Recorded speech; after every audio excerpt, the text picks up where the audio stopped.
You see him? He's more right. He just came out of this cut.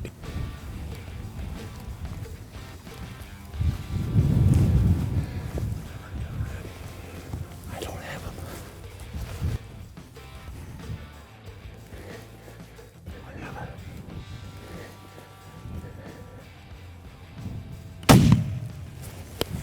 You got him. Shoot him again. You got him good. John, you have your first ball out, buddy. Hell yeah! I'm shaking. I'm shaking. Hey folks, how you doing? Randy Newberg here. We are starting the application season. This is 2024 and our goal is to help you get the tag that you want so you can go hunting in 2024. That's what all of this is about. We want you to have a tag and to make sure you get to go hunting. And we're gonna start the state-by-state stuff right now with Wyoming elk. It's always one of the first ones out of the gate. And like always, these videos are brought to you by our friends at Go Hunt. They want you to get a tag also. So if you sign up using promo code Randy out there at Go Hunt, they're gonna put $50 of credit in the gear shop for you. So, non-residents, we have a completely different system in Wyoming than the residents do. So if you're a Wyoming resident, you can turn this video off. But if you're a non-resident, you better pay attention because there are some huge changes coming in 2024 for elk and deer and pronghorn, but we're going to get to those in April or May because that deadline is May 31st. But the deadline for elk, for non-residents, January 31st, 2024, 11:59 p.m. Mountain Time. Don't miss it. Otherwise, you're not going to be in the draw this year. So, we're going to start with what has changed, and there are some big changes. So, pay attention to this first part. You might already know how the Wyoming system works. Cool. If you do, you can probably turn the video off partway through. But these changes, and then my later editorial of how I think they're going to play out in 2024, hopefully it gives you something to think about. Like I said, the deadline, January 31st, that usually doesn't change. But I always bring it up because I don't want you to miss it. So now here are the two big changes this year. The big change is that for elk, the general tags that used to just be all the general units in the state, in other words, units that residents can go and just get an over-the-counter tag for. Us non-residents were on a draw, and it was for this code called GEN, General. Well, this year they broke that into three categories. General W, which is the west, General S, which is the south, General E, that is the east. And they gave a specific quota for each of those three general units. The west, that quota is going to be 2,775 tags. The south, that's going to be 1,050 tags. And the east is going to be 500 tags. Now, these are tentative non-resident quotas. They'll approve them in late April, early May, and we'll have until sometime around May 5th to 10th to go in and adjust our applications before the draw happens. So these tentative quotas, I've been told, probably aren't going to change this first year. And if you're a non-resident, you think about this. You add those three quotas up, that's 4,325 general tags. That's more than the 3,422 tags that we got as general tags last year. So what's that? I'm looking at this. It's about 903 additional non-resident general tags. Plus we get 16% of the limited entry tags. So that's a big change. You're going to have to make up your mind. Do I want to apply for a general tag in the west, in the south, or in the east? Now, I'm going to throw a map up here real quick. You'll see what we're talking about as far as where these are. And they're out on the Wyoming Game and Fish website. So I think this is going to really shake things up in Wyoming this year. If I had to guess, the eastern region, which has the greatest challenge for access, is going to be the easiest to draw of all the general tags. Now the western part has a lot of tags because it has a lot more elk, but it has grizzly bears and it has a lot of wilderness area. So will there be a lot of interest there? There will be a lot of interest there, but I'm not sure how much. I think the southern region, which doesn't have as many tags as the west, might end up with some higher demand because it doesn't have grizzly bears. The terrain is a little more moderate, and there's hardly any wilderness areas where a non-resident has to hire a guide. So it'll be interesting to see where that all shakes out. Here's big change number 2. So we'll get into this later about how the regular draw gets 60% of the tags, the special draw gets 40% of the tags. As a non-resident, your first fork in the road is, am I going in the regular draw, which is less expensive, or am I going in the special draw, which is more expensive? The idea has always been if you go in the special draw, you'd get better draw odds. Well, over time, those kind of came together where the special was a little bit better. Not always, but usually a little bit better. Well, this year, Wyoming is going to test that theory that people are willing to pay a lot more for better draw odds, because the elk tag in the special draw is going to go up by the time you pay your application fee, front your tag fee, and pay your non-refundable 2.5% credit card fee. Are you ready for this? In the special draw, $2,014. That doesn't matter if you're applying for the general tag, one of the highly coveted limited entry tags. If you take that fork in the road, you're going to front $2,014 and you're not getting your tag application fee and you're not getting your credit card fee back if you're unsuccessful.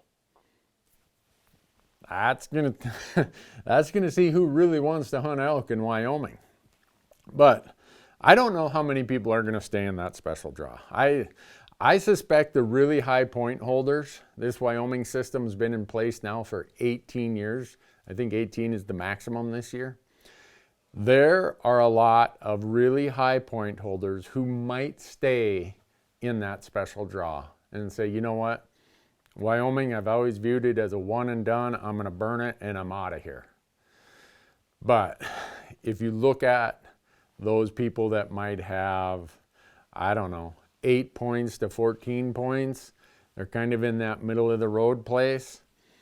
My worry for those of us, whoever ends up over in the regular draw, a lot of these people who'd been in the special draw with 8 to 14 points are going to jump over to the regular draw, and they're going to apply for hunts that, well, I want to make sure I get to go.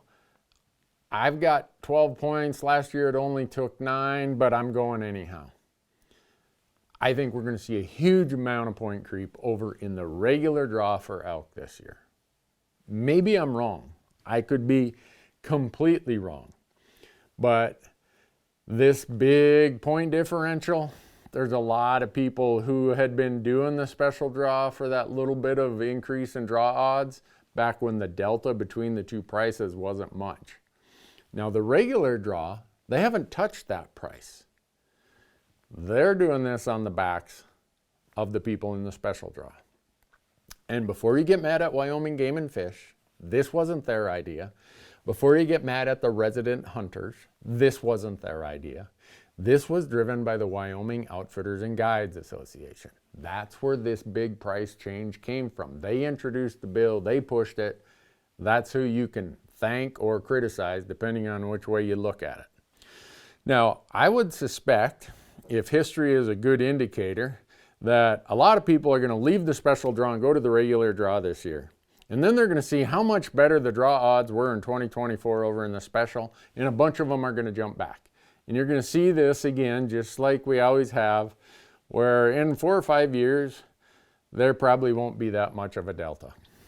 So It'll be interesting to see when the draw is done in May. I'm going to be paying big attention to what the applicant behavior was in Wyoming. Because if this doesn't really change things much in Wyoming, they're plowing the turf for huge price increases across the West. And a lot of other states are paying attention. They're looking at this. And I wish it was different. But anyhow, those are the two big changes. Now I'm going to go into some of the updates and how I think some of these changes might affect things in our normal draw pattern that we talk about as we explain the Wyoming draw system. Very first thing I always do, I get on Go Hunt, I go and read the strategy article. It's the best in-depth information you're going to get in one article. If you only read one article this year, read Go Hunt strategy article on Wyoming elk. Then I go into filtering 2.0, and now that it's on the app, you can do it on your app, you can do it on the computer, and I just set what criteria I'm looking for. Boom, here comes all my units, and I start looking through those. Then I go to last year's draw odds that are in Insider, and I look at what last year was, but I also look at what those other previous 4 years, because I want to look at all 5 years. And that helps me decide, here's where I'm going to apply in Wyoming this year. So I know I really skipped through that fast, probably made it look easier than what it is, but all this information is right there at your fingertips in today's world of technology. You can sort it, manipulate it, do whatever you want in many different ways. The end result is your time gets used really efficiently, and your ability to focus in on that Wyoming elk hunt code that meets your criteria is a lot easier.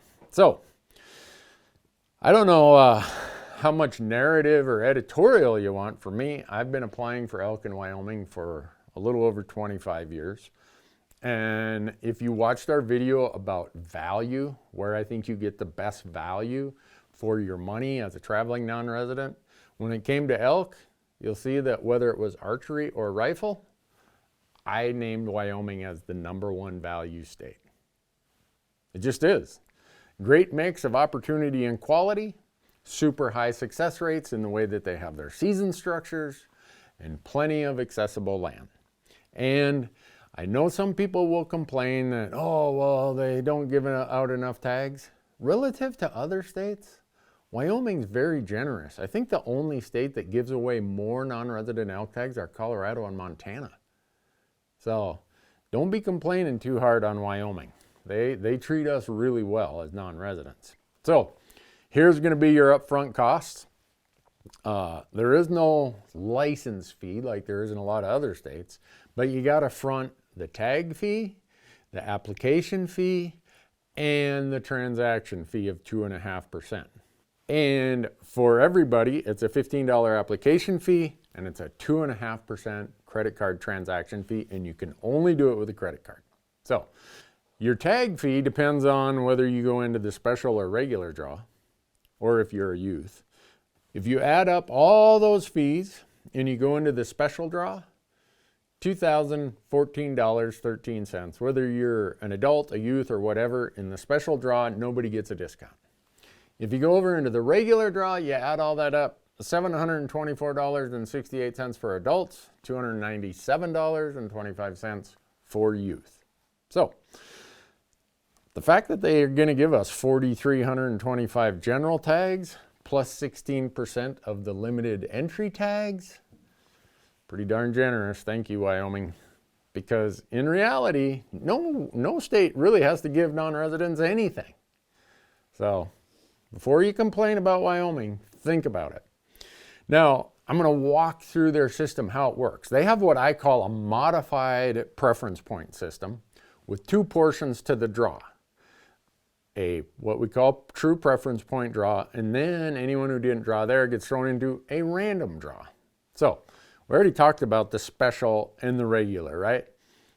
Regular is lower price, special's higher price. 60% of the tags go in the regular draw, 40% to the special draw. So the first thing they do, they just split the tags into those two pools. Then, once those two pools have been established within the regular draw, well, I think they do the special draw first. They go to the special draw and they say, all right, of this pool of special tags for this hunt code, 75% of them are going to be awarded on a preference point system where the hunter or the applicant with the most points gets the tag. And they start working their way down until they're out of tags for that hunt code. The other 25% go over here in a random draw. So if you go into the special draw and say you don't have a lot of points and you don't draw in the preference point part for the first 75%, you automatically get thrown over into the 25% for that pool of tags as a random draw. They disregard points, might be your lucky day. Maybe this is the year where you draw in a random pool. Then they go over to the regular draw. They do the same thing. They take every hunt code and they say 75% of them based on points, 25% of the tags, random. Done. That's how they do it. So with Wyoming, there's always a chance that you could win one of those tags. Or I don't know if win's the right word, but be drawn for one of those tags. Even with low points, because 25% of the tags in both the regular pool and the special pool are awarded based on the random pool, the random draw, where points are disregarded. Now, a lot of people ask, is there anywhere to hunt in Wyoming? I heard about this corner crossing case. I heard that everyone's trying to lock things up there. Well, 60% of Wyoming is public land. If you can't find a place to hunt in Wyoming, you aren't looking very hard. And then they have two great access programs. First is hunter management areas. They call them HMAs. If you go to the Wyoming Game and Fish website, there's a little green tab on the top under the hunting page called public access, I think. And then they have private lands, public wildlife. HMAs, there's a draw for them. And there's a lot of rules, but it opens up some really, really good quality property to big game hunting in Wyoming. And then they have walk-in hunting areas, which are just as the name implies. There's a map, you go and park here, and you got to walk in. So beyond the public land, there is a lot of other places to hunt through the HMAs and the walk-in hunting areas. A lot of people ask, well, this isn't my year, can I just buy a point? Yep, don't even apply in the draw. You don't get a point in the draw in Wyoming. You actually have to go and buy your point after July 1st. I think it runs for 4 months, so probably through the end of October. You go online and you pay your point, it's $50, and you get a point for 2024, even if you didn't apply in the draw for 2024. I know we're gonna get into deer and antelope. Those numbers are way down because of some hard winters. And elk numbers, well, some will say over here they're down, over here they're doing good. As a whole, elk numbers in Wyoming are doing very well. I would consider Wyoming to be, if I only had one state to apply for elk in the West, whether I'm an archer or a rifle hunter, it would be Wyoming. Just how it is. So, don't forget the deadline, January 31st. If you really want a ton of detail, go out to Go Hunt, read their strategy article. The work that they put into that is really, really in-depth, more than what you got in this video here. And if you do go out to Insider or Go Hunt and sign up for Insider, use promo code Randy. They're going to put the $50 a gear in the gear shop for you. And if you are thinking that this is your year in Wyoming, it could be. I mean, you think about how they broke up these general tags. If you got some little secret spot, maybe it's not that secret, but some spot you've been thinking about, this could be the year that you could draw one of those general tags, because we got 900 and some more general tags than we have in the prior year. It's broken up into 3 different areas. This might be it. This might be your year. And I'm going to throw this last piece of caution out there. I saved this for the end because I didn't want to distract it by some conspiracy theory. But there is discussion among Wyoming resident hunters that they want to take a cap a lower cap to the general tags, and they want to take the limited entry tags from 16% down to 10%. If they go down to 10% for elk and deer and pronghorn, like is being discussed, that's going to have a serious impact on your draw odds. And that's why I always tell people, do not sit on points if you have the chance to go and hunt this year. Use those points. Because every time one of these rules change, your points become worth less. You want to talk about inflation, right? We say the price of gas, price of groceries. Well, you want to talk about deflation of the value of your points. Well, just sit on them and watch these states change their rules. And if you think it can happen, look what happened in 2023 for moose and sheep points. Wyoming took, we used to get 25% of the moose, goat, sheep, and bison tags, non-residents did, and they cut it to 10%, which I don't blame them. I mean, that's what most states do, 10% to non-residents. But for people who had been sitting on those moose and sheep points and could have drawn in previous years, now the pool of tags is cut by 60%. That should be a lesson. If you have some points and this year it works for your calendar and your budget, go and do it. And Wyoming is a great place to do it. We hope that 2024 is your year that you get your tag. I hope these videos help. Again, if you want more detail on everything else, go out to gohunt.com and stay tuned for the next video that we'll put out in about a week or so. That will be Arizona elk and pronghorn. Good luck.